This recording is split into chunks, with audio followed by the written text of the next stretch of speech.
2010 زد يفوز بعد تعادل. لا زد وسموحه تعادل. ده مؤجل، انا اسف، ده مؤجل 21/9/24.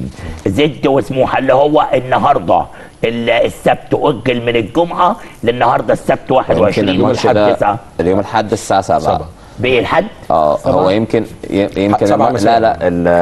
طب ايه السبب؟ في وفد من الاتحاد الدولي جاي. طب اذا يا جماعه زد وسموحه مؤجل 22 يوم الحد 9 الساعه 7 مساء. يبدو ان في حد عندهم اجنبي هيتفرج على المباراه. في وفد من الفيفا جاي لان الاتجاه في الفيفا والكاف بيقولوا ان منتخب 2010 ده ليهم كاس عالم، ففي اهتمام كبير بيه طبعا مع تواجد كابتن. عشان كده خلوا المباراه دي لحد يوم 22 زد وسموحه الساعه 7 مساء. معلش الاعداد بيلين. الجونه الانتاج الحربي 2 وادي دجله 0 ام بي 8 ام بي 8-0 على وادي دجله في مفاجاه من العيار الثقيل.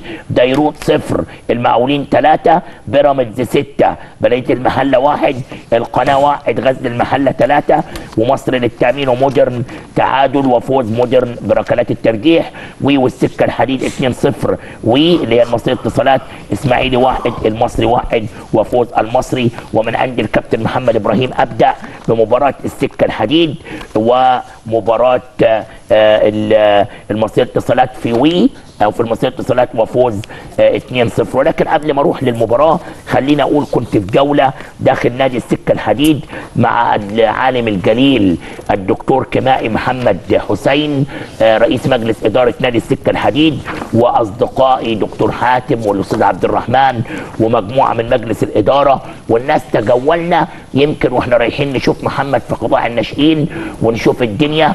تجولنا في النادي وكان معانا الراعي المهندس عرفه وسياده المستشار سعيد المستشار القانوني والمحترم الاستاذ ابراهيم المدير التنفيذي. الناس كلها هناك كنا بنتفرج على المنشآت الجديده واحنا رايحين على قطاع الناشئين نؤازر محمد قبل الانطلاق. والناس بصراحه يعني الدكتور محمد حسين خليه نحل هو ومجلسه ويمكن صديقي المهندس عبد الوهاب المشرف على الجزئيه الخاصه باكثر من حاجه اهمها الاعلام معايا. دايما بيقول لي الجوله دي بتبقى شبه يوميه والناس بتبذل جهد كبير جدا. يكونوا شايفين خلفيتنا انشاءات كبيره. النادي اختلف تماما وبقي حاجه تانية مع الدكتور محمد حسين وحاجه بصراحه يشار لها بالبنان. ويمكن الملعب عندهم في الناشئين داخل تطوير على اعلى مستوى وصاله جديده لجميع الالعاب وحمام السباحه. كله ده هنصوره لكم فيما هو قادم. والسكه لعبت النهارده فريقك واول هزيمه 2-0 ولكن كان في مشاكل في المباراه. مشاكل كبيره جدا. فاحنا طبعا بشكر الدكتور محمد حسين الاول والدكتور حاتم والاستاذ عبد الرحمن والمهندس عبد الوهاب على الدعم الكامل. وكمان شكر خاص لرئيس قطاع الكوره الدكتور سيد عيسى يعني بجهد جبار والمهندس عرفه مزيره واخويا الغالي سياده اللواء حسام السيسي.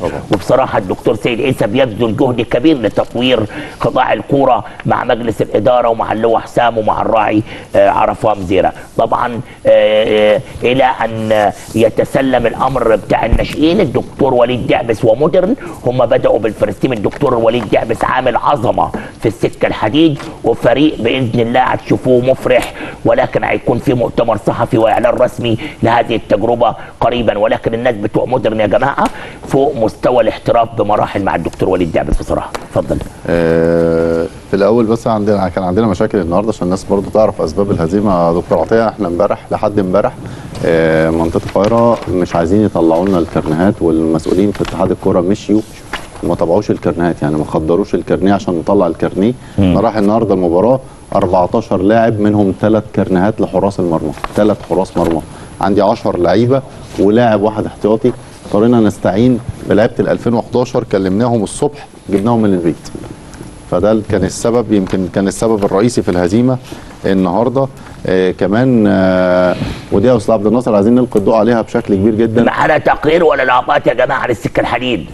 لا بقى تتفضل والكابتن بيتكلم. عندنا مشكله يا دكتور عطيه في موضوع التزوير، يعني احنا بنعمل اسوره. بس انا عايز اشكر الاستاذ جمال علام والدكتور وليد العطار والحاج عامر حسين لما كلمناهم حلوا لك ما يستطيعوا ان يحلوه في ساعه، لكن ما اسعفش طبعا يعني الناس امبارح بنكلمهم لغايه الساعه 2 الصبح طبعا. ولولا انهم حلوا جزء كمان انت بتفاجئ ان منع التصوير. احنا جبنا الصور دي بالعافيه، في ناس لازم تشتكي لان مسننه ده عشان كان في كده في منع التصوير.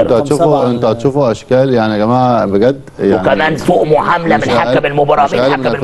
حكم المباراه محمد عزيز شاهين وحامد محمد شحات المساعد الاول ومصطفى سالم المساعد الثاني كانوا بيتكلموا بعجرفه وقله ادب ما ينفعش يعني. وكمان بنطلب منهم اقل حقوقنا يا دكتور عطيه ان احنا نصور الولاد بالكارنيه في الملعب مع الحكم.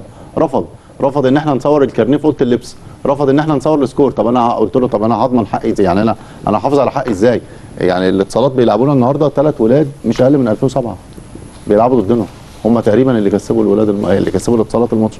طب انت كحكم انت هتحميني انا ازاي كمنظومه؟ هو المفروض الحكم ما يخشش في المنطقه دي خالص. وخلي بالك حقك تصوره لا يعني رفض ان انا بص اصور. انا من لجنه الحكام حقك تصور الكرنيهات مع الاولاد في الناشئين، ولكن مش من حقك تاخد الكرنيهات. لا انا مش ما كنتش عايز اخد الكرنيه. عايز اصور اللاعب اللي شارك مع الحكم عشان الولاد يا كابتن عطيه الولاد اللي في الكرنيه مش هم الولاد اللي بيلعبوا. ما هو عشان كده هو منعك من حقك. فيعني لابد ان تقدم بكره شكوى في الحكم. ده احنا هنقدم شكوى في الحكم ويشوفوا فرقه هو ما فيش اسوره في 2010. ما هي المشكله بقى يا دكتور في الاسوره دي برضو نقطه لازم اتحاد الكوره يا باشا هو فيه قرار ولكن قدامك حالات عايزين نتاكد منها. مش هنقدر نتهم ويه بحاجه. لا ما بتهمش انا بس بتكلم محترم. هو في الاول وفي الاخر رساله البينه على من ادعى واليمين. رساله يا دكتور لاتحاد الكوره عشان السن ده فيه تزوير كتير جدا جدا. حضرتك بتجبرني ان انا اعمل اسوره في المستشفى اللي تبعي، ما حضرتك تعمل اسوره في مستشفى واحده تابعه لاتحاد الكوره ويكون في مشرف شايف اللعيبه. الدكتور اللي فيها تابع لاتحاد الكوره مش حسب الاهواء يعدي لي اللعيب ده وما يعديش اللعيب ده. هنفتح ملف ده للموضوع ده بشكل مستقل. في ناس ثانيه راحت عملت صعب جدا عموما يا جماعه اتحاد الكوره لازم تقدموا له شكوى باكر في السكه الحديد ضد ما حدث من حكم المباراه. وكمان اذا كان عندكم شكوى في لعيبه مسننه كبيره والناس تاخد حقها لا تشكيك في لهم مني كل الاحترام والتقدير، ناس محترمين وبيني وبينهم علاقات محترمه، ولكن من حقك انك انت تشك زي ما انت عايز، ولكن القرار في اتحاد الكوره. يعني وي والسكه 2-0 وي كسبوا النهارده. المدير الفني الوي احمد حسين ده مدير فني مليون مبروك يا كابتن احمد حسين، صاحبي ومدير فني شاطر جدا. كابتن احمد زكي النهارده سكه الحديد الله يكون في عونه بيلعب ب 11 لاعب. والكابتن احمد رضوان هو رئيس القطاع. طبعا لو مني كل التحيه والتقدير. الكابتن احمد رضوان احرز هدفي نادي وي النهارده عزت اسماعيل وخالد حسن. تمام مبروك لوي وهارد لك نادي سكه الحديد. شكرا للمركز الاعلامي والمهندس عبد الوهاب وكل الاصدقاء اللي كانوا موجودين، اسلام محمد وعبد الناصر خليفه وكل اللي كانوا موجودين لتغطيه هذه المباراه. طيب بيراميدز عندك يا كابتن محمد رمضان سريعا. بيراميدز بلديه المحله 6-1. بيراميدز وبلديه المحله 6-1. احرز الاهداف مروان عبد المنعم هدفين، احمد مصطفى هدف، عمر شاهد هدف سريعا، حازم هدفين. المدير الفني كابتن عبد الله شحات طبعا. الف مليون مبروك يا عبد الله. بدايه قويه لنادي بيراميدز. كابتن احمد عبد الفتاح القناه 1 غزل المحله 3. وعايز اقول للمستر وليد خليل والحاج تامر خليل انتوا عاملين عظمه في قطاع الناشئين زي ما قال الكابتن عبد الرحمن وقال الكابتن وائل حبيب، حاجه فوق العظمه بمراحل. حتى في التصوير السيشن رائع والشكل رائع والمردود رائع، فمن الطبيعي ان النتيجه تكون بالشكل ده على فريق كبير زي القناه. طبعا بنبارك لنادي غزل المحله، نادي كبير كان الفريق الاول في قطاع الناشئين، ونبارك للمدير الفني كابتن اشرف حسن، ونقول اشرف شيحه المدير الفني لغزل المحله هارد لك. حرز هدف النادي القناه كريم مدحت. وعرض لا هو المحله اللي كسب 3. المحله كسب 3-1 القناه. كابتن اشرف شيحه ولا انا بس عايز هنا يا جماعه كابتن عطيه التيشيرتين قريبين من بعض ولا اللبني مختلف عن الازرق؟ لا اللبني بس هو الشورتات اللي غامقه قوي يعني. ما اعتقد ان لازم تكون الالوان يعني كل نادي بيحب اسامي مدربين. بس ده اسود يا دكتور يعني ده اسود وازرق يعني ده دول في الملعب عادي يبان يعني انت والله يا احمد وانت باصص في الارض ممكن خطا. طبعا هي مقبوله لكن اتمنى تكون الالوان واضحه جدا لكل الفرق يعني. طيب قول لنا اللي جابوا الاهداف تاني يا كابتن. كريم مدحت واحرز نادي القناه جاب رضا الجندي هدفين وعمر علاء هدف.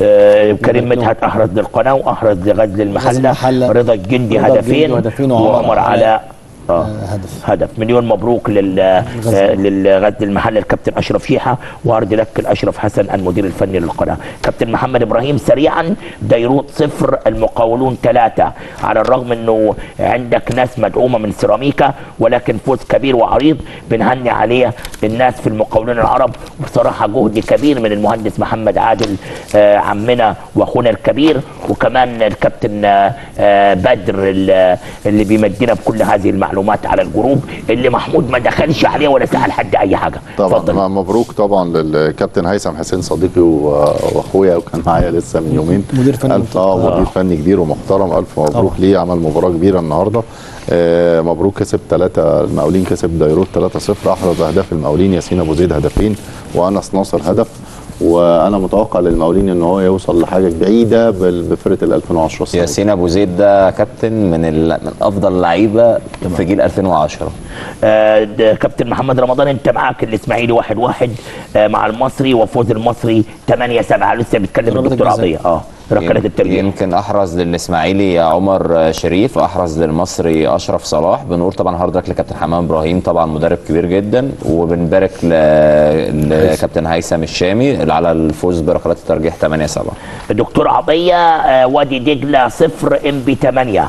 عشان كده لما جيت انت قلت عبد الحميد حسن يستحق، لان هم يعتبر اقوى 4 قطاعات، الاهلي انبي زد بيراميدز، ويدخل معاهم سيراميكا طبقا للمعطيات والناس اللي موجوده، والزمالك. لا والزمالك لا، اقصد ان دول صارفين عندهم، يعني الاهلي الزمالك بيراميدز ان شاء الله. احنا بنقول اللي صارفين وعندهم سكواد قوي. الاهلي الزمالك بيراميدز زد انبي، والسادس يدخل معاهم سيراميكا بقوه مع تيجان الكابتن اسماعيل. كله ده مقياس النفس الطويل، لان الكابتن امام محمدين اكيد في الاتحاد هيعمل شهايل واسمها، ما نقدرش نتجاهل حد، بس بنقول الاقوى. اتفضل يا كابتن. 8-0 انبي على وادي دجله الذي توارى في المفاجاه بالنسبه لي مش فوز انبي، المفاجاه في السكور الكبير جدا اللي اتغلب بيه وادي دجله في الاسبوع الاول. طبعا فوادي دجله طبعا من القطاعات الكبيره جدا اللي الاستاذ ماجد سامي طبعا كان مشهور. القطاع دايما ونادي وادي دجله ده مشهور بعمليه افراز اللاعبين. هم ما بيلعبوش على النتائج، بس مش معنى ان ما بيلعبش على النتائج وان انا برسي هويه ان اتغلب 8. فاعتقد نتيجه كبيره جدا. المدير الفني للنادي انبي طبعا علاء جمالي اللي كان ماسك 2009 السنه اللي فاتت، عامل نتائج هايله ومدرب هايل هو وكابتن طارق ابو ضيف. احرز الاهداف لانبي محمد هيثم عفروتو هدفين، محمد محمود هدفين، احمد نادر الراعي هدف، زياد مسلم هدف، حسام حسن هدف. بعد كده في هدف ذاتي لاعب وادي دجله ادخله في نفسه. والله العظيم كويس ان انت حافظ. والله برافو عليك. المهم جدا في السن ده ان الولد يعرف مين اللي لا انا بيعجبني متابعتك، انت اصلا مدير فني فرستيم ليك وزنك، فانك تتابع الناشئين اللي هي بداياتك مع الفرستيم ده بيعجبني، وبقدمك دايما نموذج لده.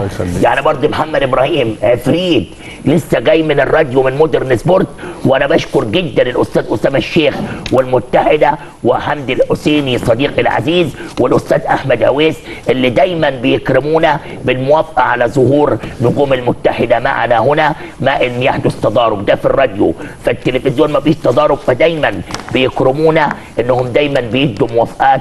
جبنا له 100 موافقه محمد، مش عارف على ايه يعني، على ايه؟ مغلوب 2-0 النهارده بالويل. جرافطه دي لسه ما تزعليش يا مدام، لسه ما خدتش موافقه الجرافطه. هقول لك بعد الحلقه. ما تزعليش، هقول لك بعد الحلقه. لسه ما خدش موافقه الجرافطه لحد دلوقتي. الافضل يا فندم كابتن محمد رمضان السيد يقول في ماتش الجونه والانتاج الحربي. الانتاج اخر مباراه مع مين؟ الانتاج مع الكابتن سريع. الجونه والانتاج. الجونه والانتاج. المدير الفني للجونه حسام مايو. المدير الفني للانتاج الحربي اشرف يكن. بنبارك للانتاج الحربي. الانتاج الحربي فريق كبير طبعا وقطاع ناشئين كبير جدا. طبعا بنتمنى له التوفيق الفترات الجايه، واول مباراه فوز طبعا حاجه كبيره جدا. احرز هدفي نادي الجونه، هدف نادي الجونه فارس احمد، واحرز هدفي الانتاج الحربي سمير عاطف، احرز هدفين. عندنا تقرير رجاله. عمر فؤاد المصور المحترم كان متواجدا. شكرا للكابتن حمد رئيس قطاع الناشئين في الجونه اللي انا كلمته وسمح للكاميرا بتاعتنا انها تدخل، وعمر فؤاد بذل جهدا كبيرا. شوفوا يا جماعه مفيش ماتش سايبينه، وده 2010 لسه خلصان من ساعات. شكرا عمر فؤاد. الى التقرير.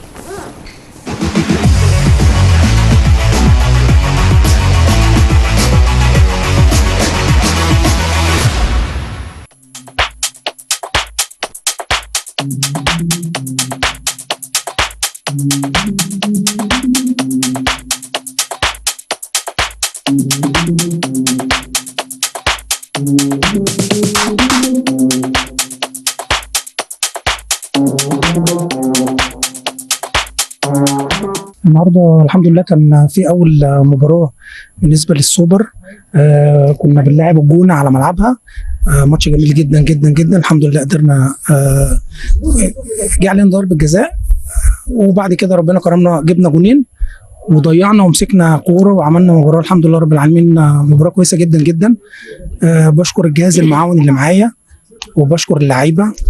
ان شاء الله الحمد لله بدانا اول ماتش النهارده بطوله الجمهوريه مع الجونه وكسبنا الحمد لله 2-1. اللعيبه طلعت رجاله. بنشكر العميد عادل عبد الفتاح والكابتن امير صلاح زكي والكابتن فهد والكابتن فرج والكابتن اشرف. بامانه مش مخلينا عايزين حاجه بامانه في النادي والله. الحمد لله على المكسب، وبشكر الكابتن كلهم واللعيبه رجاله ان شاء الله. بشكر طبعا الكابتن اشرف والجهاز الفني، والحمد لله على المكسب واللي جاي احسن ان شاء الله. بحب اشكر الكابتن اشرف والحمد لله على المكسب النهارده، كان فوز مهم. بشكر الكابتن اشرف والجهاز كله، وان شاء الله ناخد البطوله. وطبعا بعد الفوز الكابتن العميد عادل وانا والكابتن اشرف وانا اللي جاب الجونين. بشكر طبعا الاداره كلها، المدير الفني كابتن اشرف، مدرب الحراس طبعا الكابتن عبد الشافي، وكل الاداره كلها كابتن مدثر والدكتور.